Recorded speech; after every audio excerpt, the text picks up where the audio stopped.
Hey Waffle Gang, I do hope you are well. My name is Mark and today we're checking out some more Am I the Arsehole mixed with relationships too, and if you do love a Reddit story, why not consider hitting that like, subscribe, maybe that notification bell too, and let's crack on with today's first story.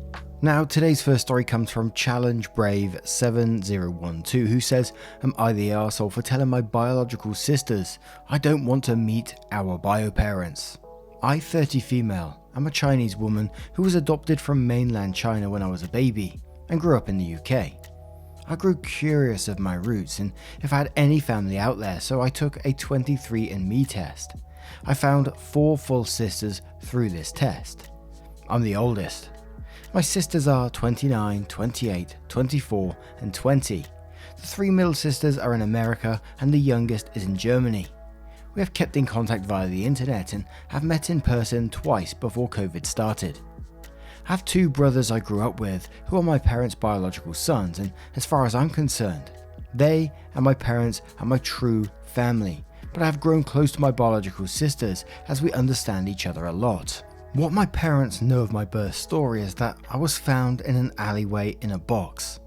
My sisters were found relatively the same way from what they know, though they were left outside of buildings and public areas, so I'm a bit more bitter than they are about how we were abandoned, as I was left out of the way where I could have been missed. We recently got contacted by a new family member found by the test, an 18-year-old full brother who lives in France with our bio parents. Apparently they moved there later in life. My biological sisters are excited by this and are eager to meet them.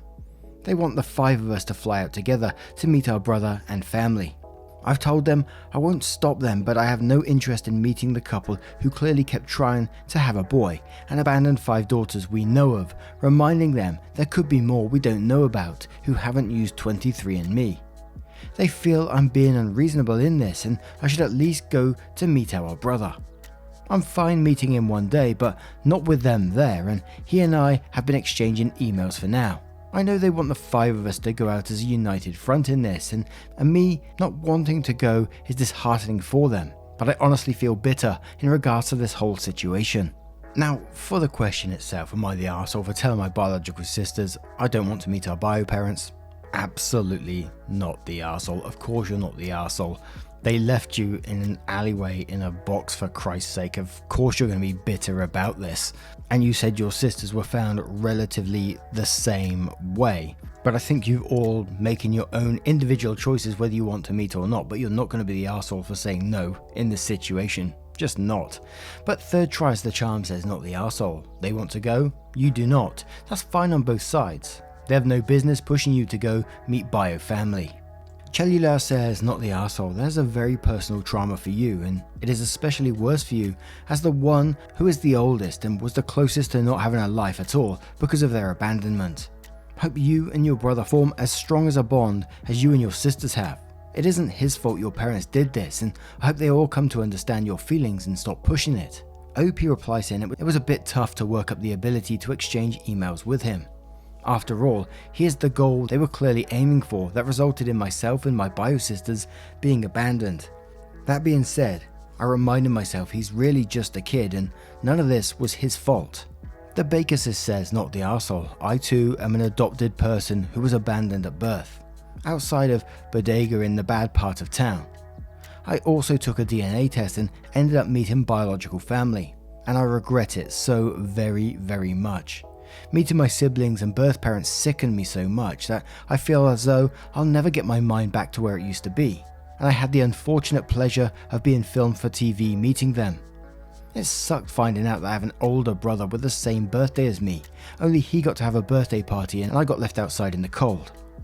Please don't ever think you're an arsehole for not wanting to meet your bio parents. You are not. Sometimes it's a lot worse than not knowing. OP replies saying, I'm so sorry. The idea of being filmed for that, it makes me want to throw up. I'm sorry you had to put up with that. I can imagine why that had sucked finding out your older brother had the same birthday as you. I was left in the alley in winter. I'm not sure my exact birthday, we have a rough estimate but nothing more. If you ever want to talk to someone who is similar in this, feel free to hit me up. Molasses Fragrance says not the arsehole, it's a personal decision, not a group one. Consider discussing with them now about boundaries after they meet. Do you want to hear about the meeting? Do you want them to invite you to do things with them in the future if the parents are involved? Skis Knee says, not the arsehole. Your bio parents are ethically and legally abhorrent people. There is no excuse for conceiving and abandoning 5 children. If you meet your brother, you deserve to meet him on your own terms. I'll try writing down how you feel and explaining it to your sisters.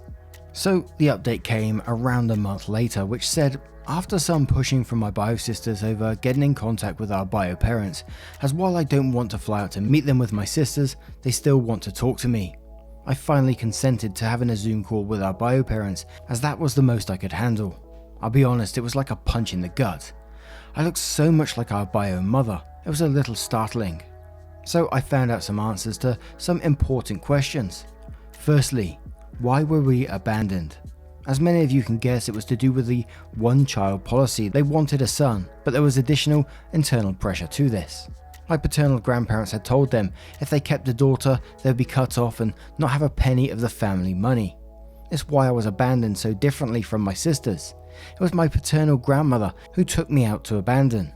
My bio parents always assumed that I had died with how she left me, so they took over the abandonment of my sisters, which is why they were left in better places.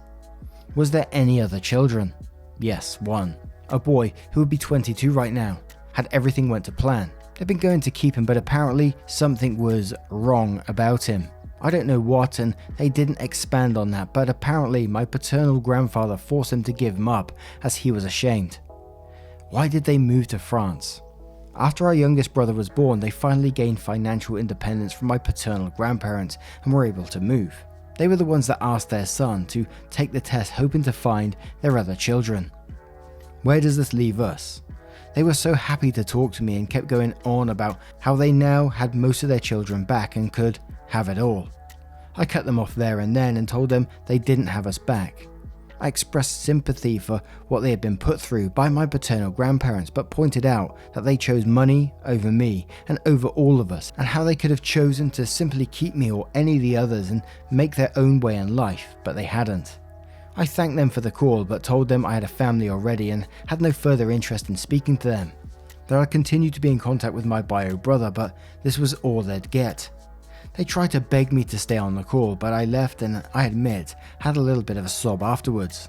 My adopted brothers ended up taking me out to drink afterwards, and the 3 of us got hammered while I vented and cried some, but it helped me work through that a lot. So thanks everyone. I just figured you all deserved an update. And that story is just so incredibly sad. Imagine looking into the faces of people that abandon you with knowing the possibility that, that you will die. They did think you died. And then after getting in contact for all this time, suddenly they're happy in front of you and saying now they could have it all. Like these pretty much strangers in front of you saying, yeah, we've got you back kind of thing. But what do you guys make of this one? Let me know your thoughts in the comments below, and let's move on to another story. And our next story is one that we covered before, but now comes with an update as well. So as always, feel free to use the timestamps if you heard it before. That's what they're there for. So am I the arsehole for sending my coworker into anaphylactic shock? I'm at a loss here, guys. Realistically, I know I'm in the clear. Legally, I'm in the clear, but I'm being vilified by my coworkers and I'm genuinely considering quitting my job because of this mess. So I work a pretty standard day job, and at night I help my friend at her restaurant, which serves an assortment of Thai cuisine. To be honest, I'm insanely picky, but I fell in love with this peanut sauce the main chef makes, and he showed me how to make it. So about once a week I take it on either noodles or stir fry to my main day job for lunch.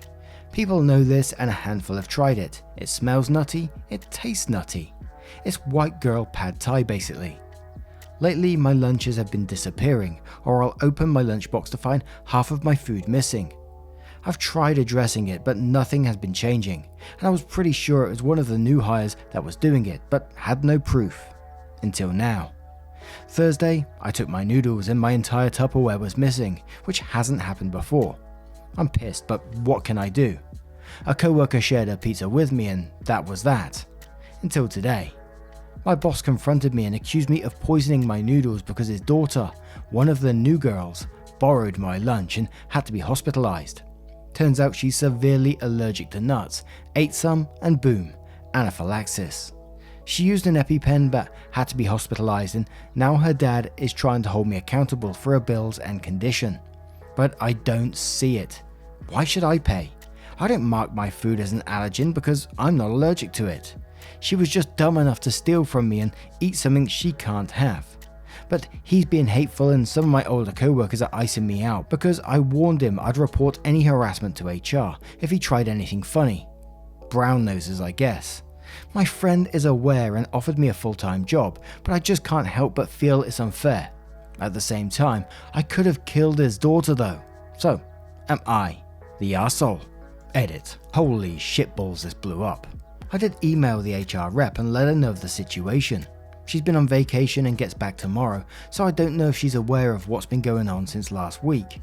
I should note that I work weekends most weeks, not quite an 8 to 5 Monday to Friday job, but yeah. My co-workers mostly chilled out by the end of my shift, thankfully, after I explained to the noisiest, friendlier person that I always bring a peanut sauce dish. I guess the general assumption was that I somehow found out who has been stealing lunches and decided to poison them. To answer a common question, this was the first time my pad thai was stolen, and no, I'm not the only victim of the lunch thief. I usually take a late lunch, and I'm not the only one. So I'm guessing the lady who was stealing food decided what was left is a free-for-all. F her. My boss said it was an HR issue, but I tried talking to him about lunches disappearing, and HR always said they'd look into it or further into it, and nothing ever happened. We're 100% not allowed to eat at our desks unless you have a medical reason for it, so that wasn't an option either. I'm assuming she's fine, but I don't know the severity of her allergy or how much she ate before she had her reaction. I'm not privy to her medical information. Sorry guys. Suing. Sounds like a great revenge, but probably not worth the cost of a lawyer. My friend let me take tonight off just to bitch about everything, and I'm probably going to take her job offer. One commenter was right. Even if everything settles down, I don't want to deal with a potentially hostile or reactive workplace like this anymore. It's not a career with much room for upward mobility, and I didn't feel welcome in our group meeting today. And for the people calling this fake, okay, it's not, but even if it were, why are you guys getting mad about it? Karma doesn't give me anything, monetarily or status. I can't exactly give out a bunch of details unless I want to dox myself, and the post seems rushed because I wrote it out of frustration during my lunch. Short time plus word limit equals rushed. Sorry it didn't meet your writing standards. Anyway, I'll keep reading comments and responding occasionally, but this is it for me, unless I get something worth updating. Thanks for everyone's opinions and the information about Caesar dressing and Worcestershire, thanks Google, having anchovies. That's crazy. And then OP gave the recipe. And I remember saying on this one, absolutely not the arsehole. This person's stealing your lunch. This is totally on them. Who goes around stealing people's lunches then complains when they get ill from it? But Forward Squirrel says not the arsehole. Go to HR immediately and make them aware of what's going on. You did absolutely nothing wrong, and your boss's behavior is 100% inappropriate. The Void 33 says not the arsehole. You didn't feed it to her. She stole it. And then quotes, at the same time I could have killed his daughter, and says no, she could have killed herself. My wife had a heavy duty seafood allergy. She wouldn't eat anything without knowing what was in it. Like Caesar salad dressing has anchovies in it. Other sauces are made with seafood too. It can be in places you wouldn't expect, so she would never take someone else's food. On principle first, because it's stealing, because it could be life-threatening. I would have thought that anyone with a severe food allergy would take the same precautions, but obviously not. Well, next time, she'll think twice before borrowing someone else's food. Madison MM says absolutely 100% not the arsehole, and quotes, my boss confronted me and accused me of poisoning my noodles because his daughter, one of the new girls, borrowed my lunch, and then says, borrowed? And how exactly is she going to return the food that she borrowed after ingesting it? It's not borrowing when she was never planning on returning it or compensating you.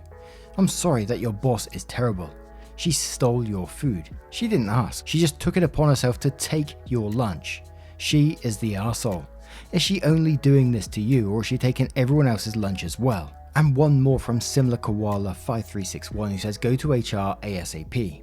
In HR terms, what happened is someone stole your lunch and the container it was in. The person who did this is another employee's close relation. And because that employee is your manager, you are facing bullying and reprisal from your manager, and further bullying and hostile work environment from your co-workers. You do not need to put up with this. You are not in the wrong. The daughter, the boss, and the co-workers are all in the wrong, and you need to document and report.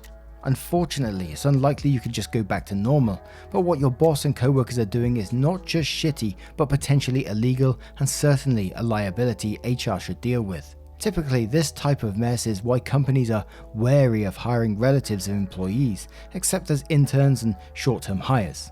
Also, if you're just generally feeling like you're getting the cold shoulder and don't know that co-workers are doing anything wrong, just jot down the times you felt treated differently as well as anything anyone explicitly said or did.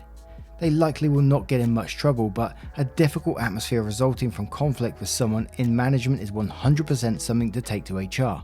It shows the toxicity of the situation. So now with that information, let's move to the update to find out what happened next, and this happened 1 month later. Sorry it took so long to update. By the time my post was approved, I was busy again. Let's get right to it. Co-worker is perfectly fine. She didn't go into shock. She approached me when she got back to work and apologized for stealing my food and explained she's supposed to be on a diet for medical reasons, but at work she isn't being monitored by her parents, so she's been stealing from some of us. The day of the initial problem, she broke out into hives pretty quickly when she opened my container and had to go home, not the ER. And she didn't use an EpiPen, like her dad had claimed. She went home, took medicine, and didn't return for a few days because she was in hot water at home for 1, breaking her diet, and 2, eating unmarked food.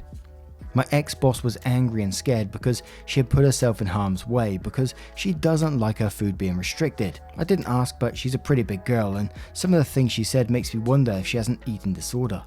Regardless, her dad lashed out and wanted to scare me for bringing a dish with nuts in that resulted in his daughter getting sick. My old workplace don't have any rules about food restriction, like no nuts or shellfish, outside of company potlucks, which I've never been to, and I've never had an issue like this before. Her dad did eventually apologize to me, but I was pretty fed up at that point and I'd already spoken with HR about him. He was suspended, but I ended up quitting. Decent severance package, so I wouldn't take the legal route, and then I went to work for my friend for a bit. Those of you who do that all day, every day, you have my respect. The kitchen was too fast paced for me and I'm not much of a waitress either, but fortunately I only had to do that for a week before I found a different job. Same hourly wage as my old company, but longer hours, which will be nice, except I won't be able to work for my friend anymore unless I have a 3-day weekend. I really hope the daughter gets the help she needs and her dad stops being an ass, but I'm done with that place and the people at it. Never did get my Tupperware back, by the way. If you want any Tupperware, you just contact me. I've got a cupboard full of the stuff. I'm not sure if I can match the lids up anymore though. And I know this is not the point of this story at all, you know. There's one thing not eating the lunch because you don't know what's in it, but there's a part of me as well that's like, I don't want to eat someone's lunch just because their hands have been in it.